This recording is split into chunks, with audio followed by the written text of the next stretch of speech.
Good morning, class. So, as you all know, we have again come back to online classes due to the government order. So, we will try our level best to continue the study as it was going in offline classes. For that, you all need to be regular. So, let's start it. In last class, we were discussing location of tetrahedral and octahedral voids. Location of tetrahedral voids and octahedral voids. Before continuing the topic, we need to recapitulate something which we had understood in the offline classes. For the formation of tetrahedral voids, we need 3 atoms on the bottom side and one on the top to occupy it. Okay, actually it's better to say to cover it. इसको cover करने के लिए हमें एक atom चाहिए. It means total we need 4 atoms and the structure will be formed from trigonal plane and one atom at the top like this, which will form a pyramidal structure known as tetrahedral. Okay, then after we had also discussed the position in FCC. This thing we all are discussing for the FCC. Let's say this is a cubic unit cell. It will become FCC only when there will be one atom present in the center, face center. So there is one atom. There is one atom. 1, 2, 3, 4. Let's say 5 and 6. ये ऊपर वाला face, नीचे वाला face, left right, ये front वाला face और ये back वाला फेस, सभी फेस पे एटम होंगे. इस एक एक एटम की शेयरिंग कितनी होती है 1/2, राइट. उसके बाद हर एक कॉर्नर पोजीशन पे एटम होगा जिसकी शेयरिंग कितनी आती है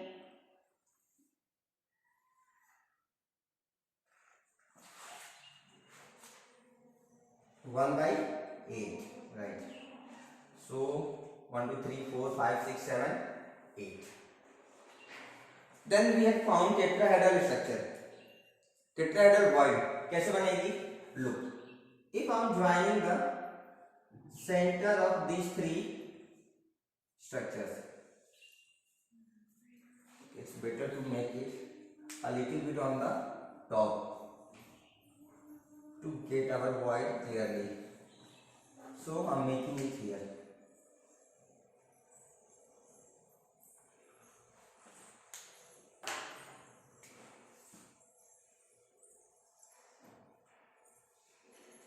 ओके, तो ये क्या बन गया?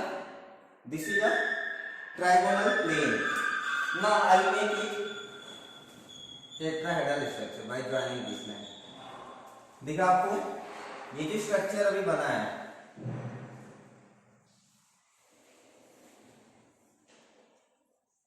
ये कुछ ऐसा स्ट्रक्चर बनेगा. This is tetrahedral. So the space occupied here is tetrahedral void. ये तो हमने देख लिया टेट्राहेड्रल वॉइड कहां पर है. अब हम एग्जैक्ट लोकेशन बात करेंगे, हमें मालूम कैसे चलेगा. तो लास्ट क्लास में डिस्कस किया था टेट्राहेड्रल वॉइड जो सेंटर लाई करता है.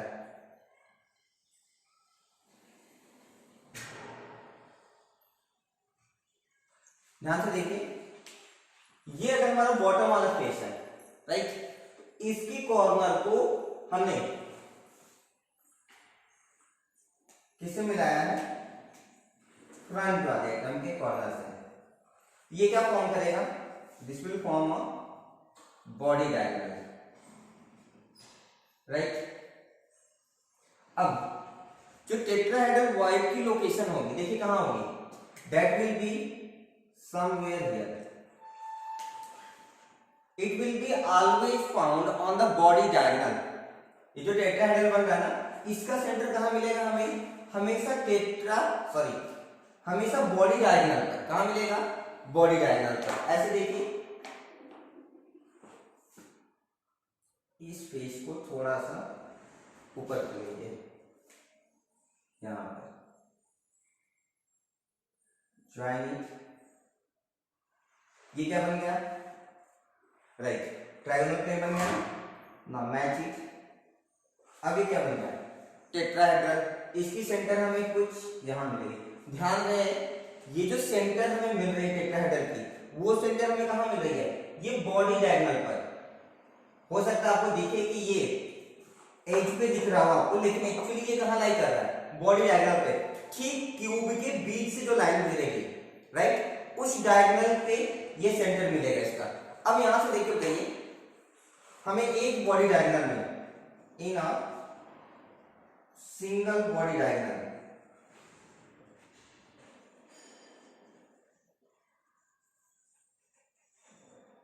नंबर ऑफ टेट्राहेड्रल बॉइड्स कितना आएगा?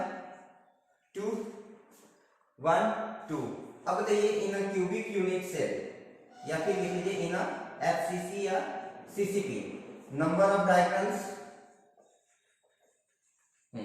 लास्ट टाइम डिस्कस हो गया था, कितने आते हैं? 4। Okay, so number of tetrahedral voids, total कितने टेट्राहेड्रल बॉइड्स बनेंगे? 2 into 4 दैट इज 8। यहां तक लास्ट क्लास में डिस्कशन हो गया था, हमने शायद सारी चीजें थोड़ी बहुत लिख भी ली थी। अगर नहीं लिखे होंगे तो एक बार मैच कर लीजिएगा। There are 2 tetrahedral voids at each body diagonal. जितने भी बॉडी डायगोनल होंगे ना, सभी बॉडी डायगोनल पे 2 टेट्राहेड्रल बॉइड एग्जिस्ट करते हैं। उसके बाद टोटल नंबर हमने निकाल दिया, दिखाई दिया आपको। अब देखिए आगे हम इसमें डिस्कस करेंगे गैप फ्रॉम वर्टेक्स और कॉर्नर। ये हमें एक्चुअली कितने डिस्टेंस पे मिलेगी ये देखते हैं। अच्छा, एक ये मेरा बॉडी डायगोनल है, कौन सा? ध्यान दीजिएगा, ब्लू कलर वाला, ये वाला। इसका सेंटर कहां मिलेगा? कुछ यहां पे होगा ना। ये गैप आप बता सकते हैं कितनी आएगी सेंटर से? यस, ये गैप टोटल कितना होता है यहां तक? √3a। तो ये गैप कितनी आएगी? √3a/2। अच्छा, ये गैप कितनी होगी? ध्यान से देखिएगा, ये वाला gap half.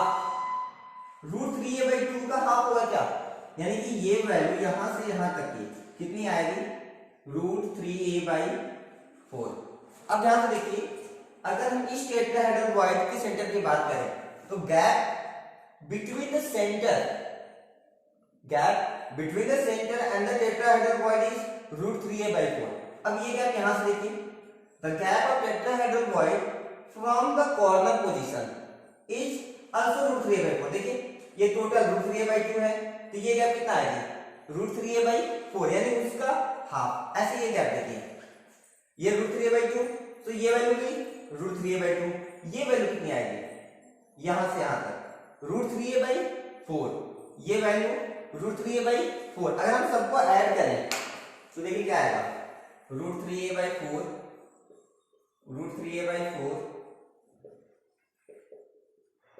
And √3a/4, 4 common कर लेंगे, क्या मिलेगा? 4√3a/4, 4 से 4 कैंसिल, यानी कि √3a। हमें मालूम है ये बॉडी डायगोनल की लेंथ कितनी होती है? √3a, यानी कि हमें ये चीज क्लियर है। तो इसको हम देखिए राइट करा देते हैं, लिख लीजिए लोकेशन ऑफ, राइट करेगा, location of tetrahedral Boyd, location of tetrahedral Boyd from the vertex और कॉर्नर। कितना आएगा? कॉर्नर से देखिए, ये वर्टेक्स या कॉर्नर हो गया, यहां से क्या कितना? √3a/4। अच्छा, अगर हम यहां से देखें तो सेम आएगा क्या? √3a/4। फिर उसके बाद देखिए location of tetrahedral Boyd from centre से कितना आएगा? क्या सेम लेंथ आ रहा था क्या? √3a/4, ये वाली क्या? सो टेट्राहेड्रल बॉइड लगभग क्लियर है, लास्ट क्लास में भी डिस्कस हो गया था। आज हम क्या देखेंगे? Octahedral Boyd. चलिए आप कॉपी कर लिए होंगे, आगे बढ़ते हैं। नहीं किए होंगे तो वीडियो पॉज करके आप कर सकते हैं। नेक्स्ट हम देखिए अब किसकी बात करेंगे, ऑक्टाहेड्रल वर्ड्स की। हम ये स्टार्ट करें उससे पहले हम छोटी छोटी चीजों को ध्यान देंगे। एक्चुअली ऑक्टाहेड्रल वर्ड हमारा कैसे फॉर्म होता था, 3 एटम्स कहाँ होंगे, टॉप पे, और 3 एटम्स कहाँ होंगे, बॉटम पे। अरेंजमेंट ऐसी रहेगी कि ये जो ट्रायंगल बने इसका हेड कहाँ हो, टॉप पर, और दूसरी वाली जो ट्रायंगल बने उसकी हेड कहाँ हो, बॉटम पर। फिर उसका हम जोड़ देंगे और हमारा ऑक्टाहेड्रल स्ट्रक्चर बन जाता है, राइट। तो इसी चीज को हम ध्यान रखेंगे। हमें टोटल कितने एटम्स चाहिए, 1 2 3 4 5 एंड 6। चलिए देखते हैं location of octahedral word in FCC.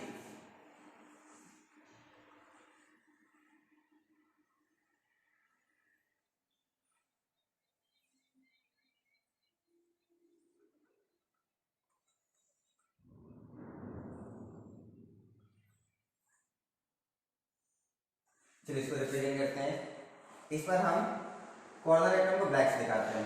Corner atom, corner atom, corner atom, corner, corner, corner, corner and corner. Total कितने हो गए, 8। सबकी शेयरिंग इक्वल होती है, कितनी होती है, 1/8। क्योंकि हम क्या बना रहे हैं, एफसीसी लैटिस बना रहे हैं या सीसीपी, तो हर एक फेस के सेंटर पे कौन एटम होगा। चलिए अब उसको दिखाते हैं रेड कलर से। एक ये होगा ऐसे ही, एक यहां होगा, एक यहां होगा, एक फ्रंट वाले फेस के यहां हमने दिखा दिया, एक बॉटम वाले फेस के यहां दिखा दिया, ठीक है। अब देखिए हमें ऑक्टाहेड्रल वर्ड दिखाने के लिए क्या चाहिए, टारगेट क्या हमारा, हमें 6 चाहिए। कितने एटम्स चाहिए, एटलीस्ट 6 तो दिख नहीं रहे हैं, तो 6 कैसे बनाएंगे हम। ये देखिए ये जो फेस सेंटर है, अभी हम ऊपर वाला पार्ट इरेज करते हैं, हमें ऊपर जरूरत पड़ सकती है। देखिए कैसे, अगर हम एक साइड की बात करें इधर की, देखिए 1 2 3 4, ये काउंट होगा नहीं, ये कहाँ है, बैक साइड में है, ठीक है। फिलहाल हमें कितना दिख रहा है, 1 2 3 एंड 4, हमें 2 और चाहिए। अगर हम इसी लैटिस को आगे ऊपर बढ़ाते हैं,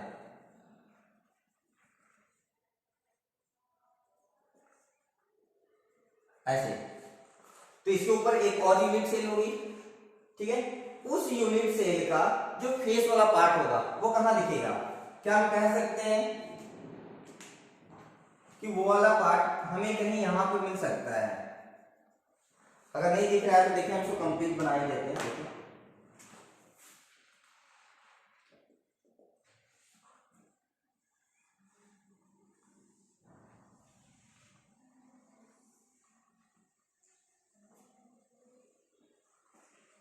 ठीक है।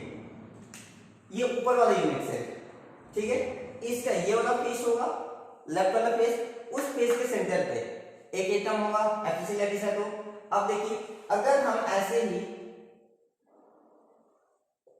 एक इधर बढ़ाया, ठीक है, तो इधर का जो फेस आएगा उसका भी एक हमें मिलेगा। देखिए कैसे मिलेगा, इसका इसके ऊपर मिला, इसका इस साइड मिलेगा, यानी कि वो कुछ इधर एडजस्ट करेगा, ठीक है। तो मान लीजिए हमने कहा बना दिया, यहां बना दिया। अब हमें कितने एटम्स मिल गए, 6 मिल गए। देखिए 1 2 3 4 5 6, इसको ना नीचे बना दीजिए यहां पर, क्यों बना रहे हैं हम बाद में देख लेंगे। अभी मेरे ये सब काम के नहीं है, अभी हम सबको इरेज करेंगे। देखिए हमें जितना काम थे बस उतना रखते हैं, ताकि आपको आपकी वॉइड की एक्चुअल शेप दिखाई पड़ सके। अब देखिए अगर हम इसको इसको इसको और इसको जोड़ दें तो हमें क्या मिलेगा, स्क्वायर प्लेन, कुछ ऐसा प्लेन मिलेगा, मिला ना, ठीक। अब ये एटम इसके ऊपर है, ठीक है, और ये एटम इसके नीचे, सबको जोड़ देते हैं, देखिए क्या बनेगा, एक पिरामिड ऊपर बनेगा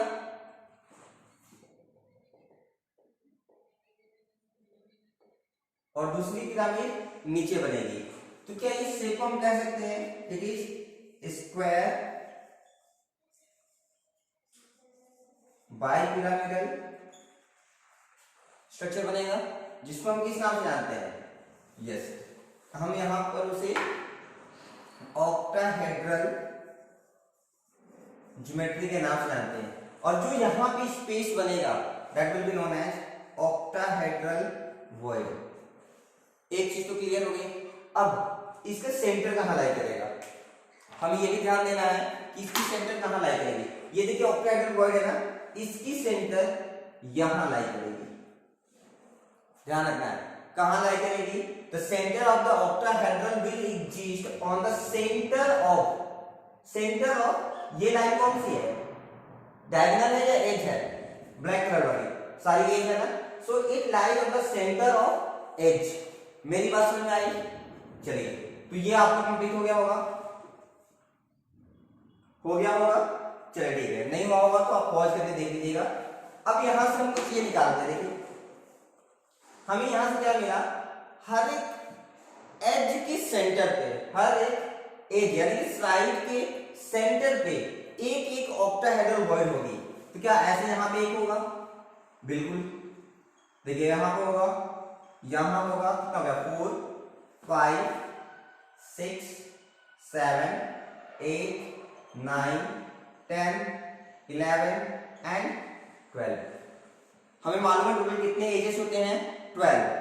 और हर एक एज पर, हर एक एज के सेंटर पर एक ऑक्टाहेड्रल वॉइड एग्जिस्ट करता है। अब ध्यान से देखिए, हमने अभी क्या कहा, ये जो एज है इस एज के ये सेंटर पे है। अच्छा, एज लेंथ कितनी है हमारी? a। अब बता सकते हैं यहां से यहां तक की गैप कितनी होगी? Yes, a/2। अच्छा, यहां से यहां अगेन a/2, ये वाली गैप a/2। यानी कि हमने क्या देखा कि यहां से जो ऑक्टाहेड्रल वॉइड की गैप बन रही है, कहां से? कॉर्नर पोजीशन से, दैट इज a/2। चलिए अब देखते हैं इसकी कहां पे है, ये ध्यान दीजिएगा, इसकी पोजीशन कहां पे। जैसे हम शेयरिंग निकालते हैं पीछे बीसीसी सीसीपी वगैरह कॉर्नर एटम्स की 1/8 आती है, वैसे हम इसको डिस्कस करेंगे। ये कहां है? साइड पर, एज के सेंटर पे। अब मान लीजिए यहां पर है, हमने इसको ऐसे बड़ा सा दिखा दिया, ठीक है। अब अगर हम इसके आगे एक और लैटिस बनाएं या यूनिट सेल बनाएं तो इसकी शेयरिंग इधर होगी या नहीं? बिल्कुल होगी, ठीक। क्या ये बॉल का कुछ हिस्सा बाहर निकला होगा? 3D है ना, आप ऐसे समझ लीजिए, ये कुछ डस्टर है, इसलिए ये हिस्सा हमने यहां पर अंदर डाल दिया, राइट। तो ये हिस्सा अभी भी बाहर निकला है। अब देखिए कैसे हम बता रहे हैं। मान लीजिए ये यहां पे है, एक और मार्कर रखा हमने, सॉरी मार्कर नहीं, डस्टर यहां पर, तो इसकी शेयरिंग 2 से हो गई। अच्छा, ये जो हिस्सा निकला है ये ऊपर वाले के साथ शेयर करेगा कि नहीं करेगा? करेगा, गुड। अच्छा, इसके बगल वाला शेयर करेगा कि नहीं करेगा? करेगा। ऐसे पहले हमने देखा था जो एज सेंटर आते थे उनकी शेयरिंग कितनी आती थी? 1/4। Very good. तो यहां जो सेंटर आया है ऑक्टाहेड्रल वॉइड की, इसकी शेयरिंग यहां पर कितनी होगी? 1/4। निकालते हैं टोटल कितना आया, देखिए 1/4 इंटू कितने हैं? 1 2 3 4, कितने प्लेस होते हैं आपको मालूम ही है, 12। कैंसिल हो गया, कितना बचा? 3। यानी कि हमें अब तक कितने ऑक्टाहेड्रल वॉइड्स मिल गए? 3। अच्छा, आपको याद है एक फॉर्मूला हमने देखा था, if the number of atoms is z in a unit cell, if the number of atoms is z, number of tetrahedral voids कितना आता था? 2z। Number of octahedral voids कितना आता था? z आता था। अच्छा, तो ये एफसीसी में कितने एटम्स हैं? 4। तो नंबर ऑफ ऑक्टाहेड्रल वॉइड्स कितने आने चाहिए थे? 4 आने चाहिए थे। कितने आए? 3। इसका मतलब कि एक ऑक्टाहेड्रल वॉइड बचा रह गया है। तो उसको देखने के लिए फिलहाल मुझे ये सब इरेज करना होगा, तब आपको दिखाई पड़ेगा। आप एक बार कॉपी कर लीजिएगा, इसको ऐसे छोड़ दीजिएगा, इसके आगे हम कंटिन्यू करेंगे, या फिर हम इसके आगे यहां पर बना लेते हैं। देखिए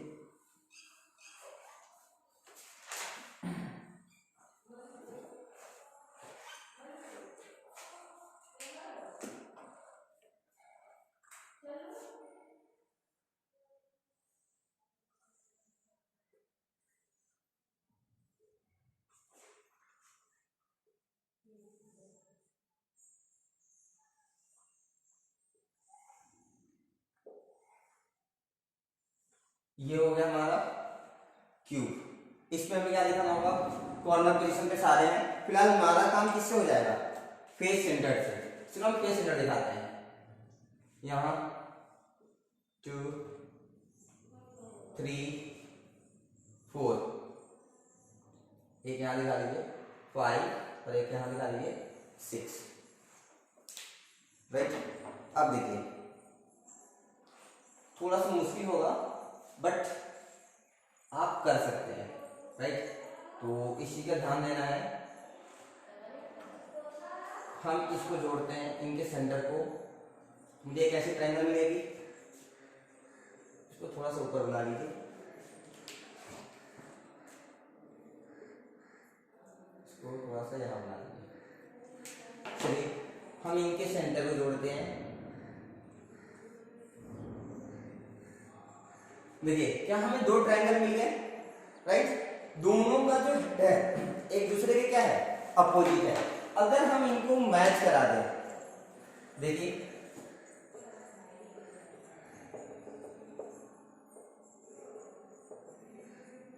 ये यहां से यहां पर, ये यहां पर, याद है कि ज्योमेट्री कैसे बनती थी, यस कैसे ज्योमेट्री बनती थी, ऑक्टाहेड्रन।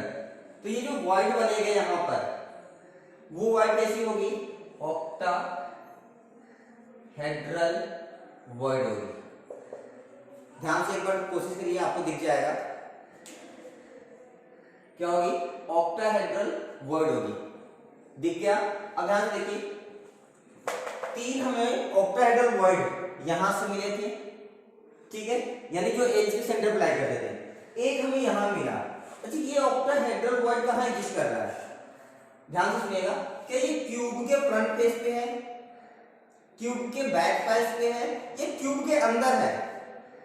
ये तीनों फेस है, ये तीनों फेस है, तीनों फेस यानी टोटल 6 फेस है ना।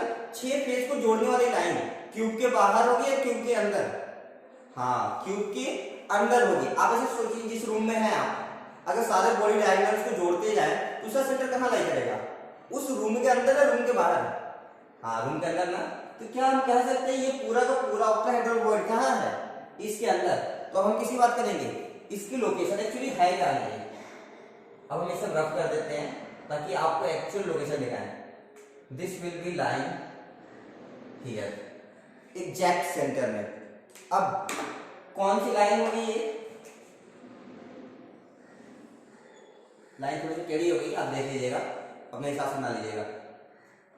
ये कौन सी डायगोनल है, बॉडी डायगोनल, ये यहां पे लाई कर रहा है। अच्छा एक बात बताइए, बॉडी डायगोनल की टोटल लेंथ √3a, ये गैप कितनी आएगी, √3a/2।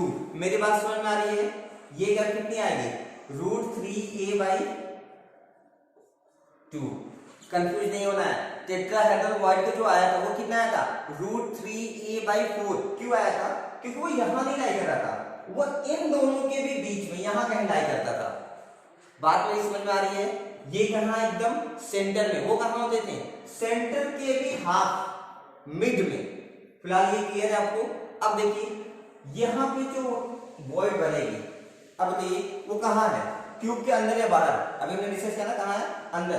अगर वो अंदर है तो क्या वो किसी के साथ शेयरिंग करेगा या नहीं, नहीं करेगा ना।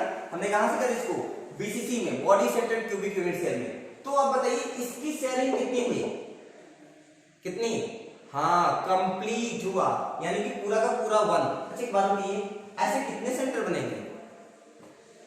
अच्छा सोच रहे होंगे सर क्या मजाक कर रहे हैं, एक ही तो होता है, हाँ बिल्कुल सही है। कितने होंगे, 1, सो +1, देखिए कितना आ गया, 4, जो कि हमारे फॉर्मूले को भी वेरीफाई करता है। किसी भी लैटिस में जितने नंबर ऑफ इफेक्टिवली एटम्स होंगे उतनी ही ऑक्टाहेड्रल वॉइड होती है, प्लस उसी का double number of tetrahedral voids exist करते हैं। मेरी बात क्लियर है।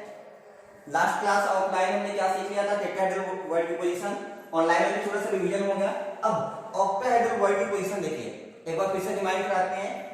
ऑक्टाहेड्रल वॉइड हर एक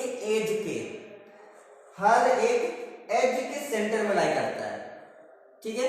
और एक कंप्लीट वॉइड कहां एग्जिस्ट करता है, पूरा का पूरा सेंटर में। आपको पोजीशन याद रखनी होगी। मेरी बात समझ में आ रही है? ठीक है, चलिए कुछ छोटी छोटी चीजें लिख लीजिए। बोले देखिए देयर इज, क्या बोलना, हम एक्चुअली क्या करते हैं, हम आपको पिक्चर भेज देंगे, आप वहां से कंप्लीट कर लीजिएगा जो कुछ छुट्टी रहेगी। चलिए कुछ क्वेश्चन देखते हैं। आगे कंटिन्यू करने से पहले हमारे पास एक छोटा सा क्वेश्चन है, आप लोगों में से कोई एक लोग पूछे हैं, पहले हम उसको डिस्कस कर लेते हैं, फिर आगे कंटिन्यू करेंगे। राइट, देखिए क्वेश्चन क्या है, आपकी बुक की होनी चाहिए क्योंकि हमारे बीच के बच्चे ने पूछा है। देखिए क्या है क्वेश्चन। हाँ, क्वेश्चन हम पढ़ देते हैं, आप देख लीजिएगा बुक में कहां पे है, पेज नंबर वगैरह ढूंढ लीजिएगा।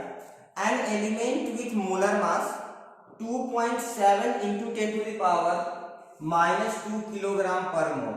हम यहाँ पे लिखते हैं ना, डिटेल्स गिवन, क्या क्या दिया हमें, मोलर मास दिया है 2.7 into 10 to the power -2 kilogram per mole, ये हमें दिया हुआ है। और क्या दिया है, forms of cubic unit cell. अच्छा, जो यूनिट सेल है ना वो कैसी है, क्यूबिक है। हमें ये नहीं दिया गया है वो प्रिमिटिव है, बीसीसी है, एफसीसी है, एचसीपी है, कुछ नहीं दिया गया, बस हमें ये बताया गया वो जो लैटिस बनी है ना वो लैटिस कैसी है, क्यूबिक है। ठीक, नेक्स्ट क्या दिया है, with edge length 405 picometre, edge की लेंथ ए कितना दिया, 405 पिकोमीटर। और क्या दिया है, if it's density, each okay density it is also given 2.7 into 10 to the power -3 kilogram per metre cube. एक बार मैच कर ले, 2.7 इंटू सॉरी ये पॉजिटिव दिया है 10 to the power 3 kilogram per metre cube. हमसे क्या पूछा है, what is the nature of cubic unit cell. हमें बताना है ये जो यूनिट सेल है ना, क्यूबिक यूनिट सेल, ये कैसा होगा, प्रिमिटिव होगा, बीसीसी होगा, एफसीसी होगा या फिर एचसीपी होगा। अच्छा कैसे निकालेंगे, याद है कुछ, हमने सबके लिए जेड की वैल्यू निकाली थी। एक तरफ हम जेड का कॉलम बना देते हैं और दूसरी तरफ पहले हम यूनिट सेल की टाइप लिख लेते हैं, दूसरी तरफ नंबर ऑफ जेड। पहला हमने पढ़ा था प्रिमिटिव या सिंपल क्यूबिक यूनिट सेल, उसके लिए कितनी आती है जेड की वैल्यू 1। सेकेंड हमने पढ़ा था BCC body centred cubic unit cell, उसके लिए कितनी वैल्यू आती है 2। एफसीसी या सीसीपी इसके लिए 4। नेक्स्ट हमने क्या पढ़ा था एचसीपी, इसके लिए 6। यानी कि अगर हम इसमें से ध्यान दीजिएगा, अगर हम इसमें से जेड की वैल्यू निकाल लें, किसकी, जेड की, तो हम बता सकते हैं इसका नेचर कैसा होगा। चलिए सॉल्व करते हैं। डिटेल्स दिए हुए हैं, डिटेल्स आपको आइडिया लग गया होगा हमें कौन सा फॉर्मूला यूज करना है, डेंसिटी का रो, यहाँ पे आप डी लिख लीजिए। क्या आया था फॉर्मूला, जेड इंटू एम, ध्यान दें ये क्या है हमारा molar mass upon N A into volume of the unit cell, unit cell की वॉल्यूम। हमने कहा था आप एक क्यू वाला नहीं, आप इसको ऐसे याद रखिएगा क्योंकि कई बार लैटिस की टाइप चेंज हो सकती है, लेकिन यहाँ पर हमें क्या दिया गया है, क्यूबिक लैटिस। अच्छा एक बात बताइए, वॉल्यूम ऑफ क्यूब का फॉर्मूला क्या बनता है, याद है, हाँ ए क्यूब। चलिए देखिए दूसरी इंपॉर्टेंट चीज केमिस्ट्री में हमेशा जो हम ध्यान देते हैं कि जब भी कोई न्यूमेरिकल करते हैं सबसे पहले हमें ध्यान में क्या आना चाहिए, हाँ units, units are very very very important, right. तो चलिए डिस्कस करते हैं यूनिट्स की। हम जो जनरली पढ़े थे हमने क्या डिफाइन किया था, एज लेंथ सेंटीमीटर में, ठीक है। तो डेंसिटी किसमें आ रही थी, ग्राम पर सेंटीमीटर क्यूब। अब यहां पर देखिए मोलर मास ग्राम के जगह किसमें दिया है, किलोग्राम। और देखिए यहां पे डेंसिटी किसमें दिया है, किलोग्राम पर मीटर क्यूब। यानी कि हमें यूनिट्स को ज्यादा कन्वर्जन ना करते हुए क्या करें, हम इसको वापस से हम ऐसा यूनिट में कन्वर्ट करेंगे। देखिए ये पिकोमीटर है ना, लेंथ कैसा यूनिट क्या होती है, याद है, हाँ मीटर। देखिए 405 इंटू पिकोमीटर का रिलेशन कितने का होता है? 10 टू द पावर -12 का। ठीक, और कोई कन्वर्जन नहीं, बाकी सब तो दिया हुआ है। चलिए देखिए डी की वैल्यू रखते हैं 2.7 into 10 to the power 3। Z हमें निकालना है, एम मोलर मास कितना दिया है 2.7 into 10 to the power -2 divided by N की वैल्यू 6.022 या 6.023 into 10 to the power 23। A cube, A की वैल्यू कितनी है? हाँ ये रखेंगे हम, ठीक है। So it will be 405 into 10 to the power -12 का क्यूब। तो सही से लिख लीजिए -12 का क्यूब। अच्छा देखिए हमने क्लास में सीखा था ना, अगर हम लेफ्ट हैंड साइड और राइट हैंड साइड के साथ डील कर रहे हैं तो हम टॉप टू टॉप क्या कर सकते हैं? कैंसिल कर सकते हैं। चलिए ये गायब हो गया, क्या बचा यहाँ पे देखिए 10 cube is equal to z into 10 to the power -2 upon 6.022 into 10 to the power 23 into 405 का cube into 10 to the power -12 power 3 कितना हो जाएगा? -36 मल्टीप्लाई हो जाएगा। और देखिए अच्छा इसको सॉल्व करते हैं, 23 और -36 की वैल्यू कितनी आ जाएगी? 13। हाँ यानी कि हम इसको हटा के पूरा क्या लिख दें? -13 लिख सकते हैं। और देखिए हमें क्या निकालना? जेड, क्रॉस मल्टीप्लाई कर दीजिए, ये वैल्यू हो जाएगी 6.022 इंटू 10 पावर -13 इंटू 405 का cube into 10 to the power 3 divided by 10 to the power -2। अच्छा इस -2 को ऊपर लेके जाएंगे क्या बन जाएगा? +2, इसको भी ऊपर रख दीजिए 10 टू द पावर +2। अब देखिए क्या हो गया 2 3 5 -13 + 5 वैल्यू हो जाएगी -8। अब इसको जब आप मल्टीप्लाई वगैरह करके सॉल्व करेंगे, अच्छा फोन तो मेरा रिकॉर्डिंग के लिए यूज हो रहा है, कर नहीं सकते, तो देखिए ये वैल्यू कुछ ऐसी आएगी 3.99 के अराउंड। अच्छा 3.99 इसमें किससे मैच करता है? देखिए ध्यान से 4 के लिए, which is almost similar to 4। तो हम क्या कर सकते हैं? The nature of the unit cell is FCC या CCP। ये हो गया कंप्लीट सॉल्व। बात समझ में आई मेरी? किसी को कोई डाउट है? नहीं है? ठीक है, चलिए कुछ क्वेश्चंस हम, आई थिंक ये वीडियो थोड़ा सा लंबा हो जाएगा, चलिए कोई नहीं, एक दो क्वेश्चंस देख लेते हैं जल्दी जल्दी। हो गया होगा? चलिए नहीं होगा तो पॉज करके आप कंप्लीट कर लीजिएगा। ये कैलकुलेशन आप एक बार घर पे खुद से ट्राई कर लीजिएगा, हो जाएगा। ध्यान रहे जो हमने यूनिट क्लास में डिस्कस किया था वो कैसी थी? CGS यूनिट थी। अभी जो यूनिट हमने डिस्कस किया वो कैसी यूनिट है? ऐसा यूनिट है। क्या दोनों यूनिट सही होती हैं? बिल्कुल सही होती है। चलिए इसकी जरूरत हमें नहीं है, इसको भी रद्द कर देते हैं। कुछ छोटे छोटे क्वेश्चंस करेंगे। देखिए हमें जो दिया हुआ है हम उसको लेके सॉल्व कर लेते हैं, आगे आपको क्वेश्चन हम भेज देंगे तो वहां से कॉपी कर लीजिएगा जो बचा बचा रहेगा। देखिए a solid is formed and it has 3 types of atom. कोई एक सॉलिड है, ठीक है, ये बना है 3 टाइप के एटम से, X, Y और Z। ध्यान रखें कितने एटम से बने हैं? 3 एटम से, X, Y और Z। और क्या क्या दिया हमें? It forms a FCC lattice. X जो है ना वो कैसे लैटिस बना रहा है? FCC। आप बता सकते हैं Z की वैल्यू कितनी आएगी FCC के लिए? फेस सेंटर, अच्छा कॉर्नर वाले से 1 आता है, फेस वाले का 3 आता है, टोटल 4। अभी लिखे में देखिए, ठीक है। आगे क्या दिया हुआ है देखिए, Y atoms occupy all the tetrahedral voids। जो Y है ना ये ऑक्युपाई करता है किसको? All tetrahedral voids। अब हम बार बार वो सब काम डायग्राम से नहीं करेंगे, चीजें हमें आराम से लिखनी चाहिए। देखिए टेट्राहेड्रल voids, अगर हमें नंबर ऑफ एटम्स मालूम है तो उसके डबल होता है, ठीक। ये अगर 4 है तो टेट्राहेड्रल का नंबर कितना आएगा 8। बात समझ में आ रही है? ठीक। नेक्स्ट क्वेश्चन क्या दिया हमें आगे, Z occupies half of the octahedral. ध्यान दीजिए क्वेश्चन में ये दिया हुआ है जेड क्या ऑक्यूपाई करता है, हाफ ऑफ द ऑक्टाहेड्रल। अच्छा ऑक्टाहेड्रल वर्ड्स कितने आएंगे सोच बताइएगा।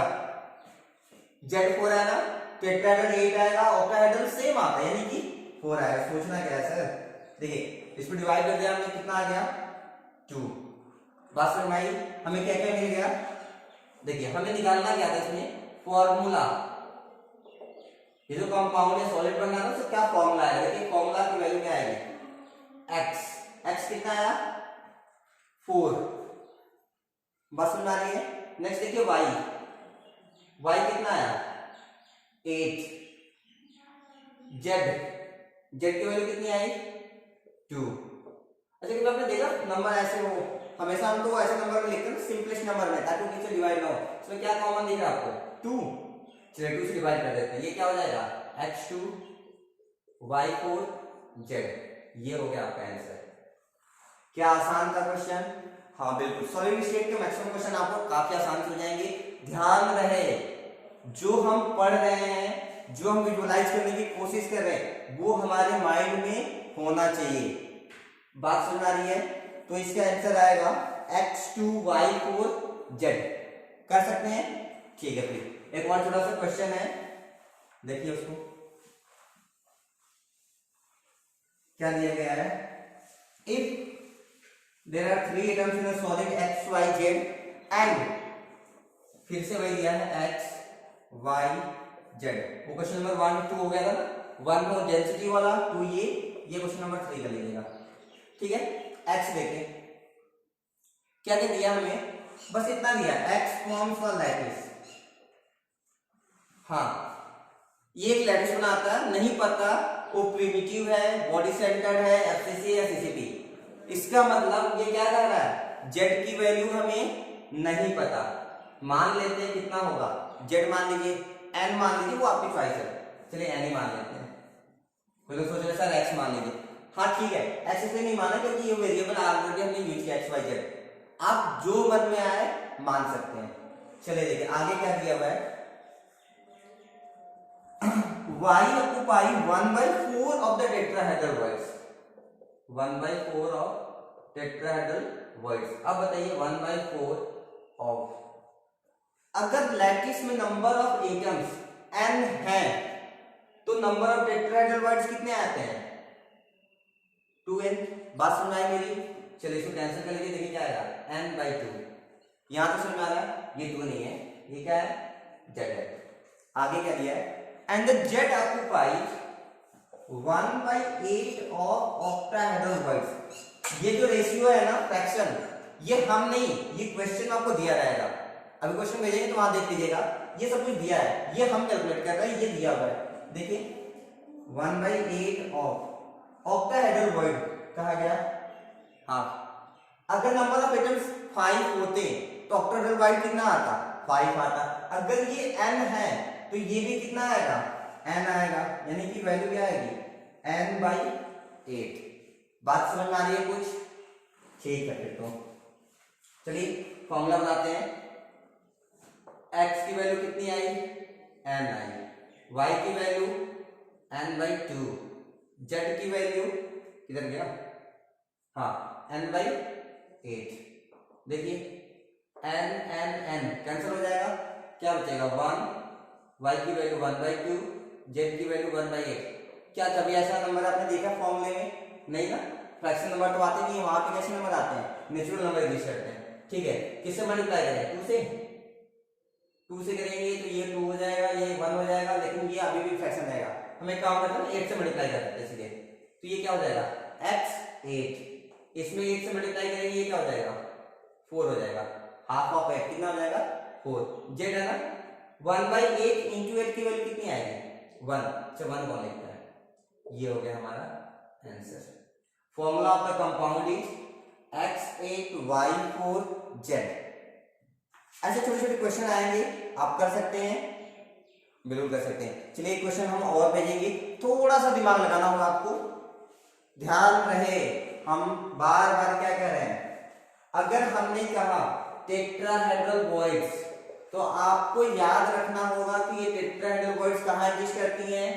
There are 2 tetrahedral voids which are found in the body diagonal। कहां पर? बॉडी डायगोनल पे लाई करते हैं, यहां तक क्लियर है। और ऑक्टाहेड्रल वॉइड्स की position, there exist 1 octahedral void at the center of each edge। कहां पर? जितने भी एज हुए, कितने एज होते हैं टोटल? 12 होता है ना।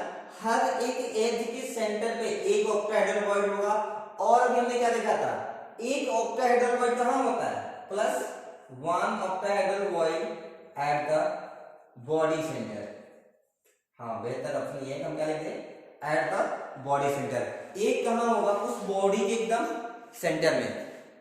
नेक्स्ट क्वेश्चन जो होगा हम थोड़ा सा आइडिया देते हैं, उसमें हमने कहा कि एक डायगोनल, बॉडी डायगोनल ऐसे कुछ लैटिस है, उसमें से एक बॉडी डायगोनल पे जितने भी एटम्स आ रहे हैं, ध्यान दीजिए हमने क्या कहा, जितने भी एटम्स आ रहे हैं हम सबको हटा देंगे, तो फॉर्मूला का कंपाउंड का फॉर्मूला क्या होगा, आप एक बार ट्राई करिएगा। इस बॉडी डायग्राम में आपको याद रखना है क्या क्या आएगा, जो आएगा आप सबको हटा देंगे। क्लियर है? चलिए ठीक है, बाकी आप ट्राई करिएगा, नेक्स्ट चीजें हम आगे डिस्कस करेंगे। Thank you class.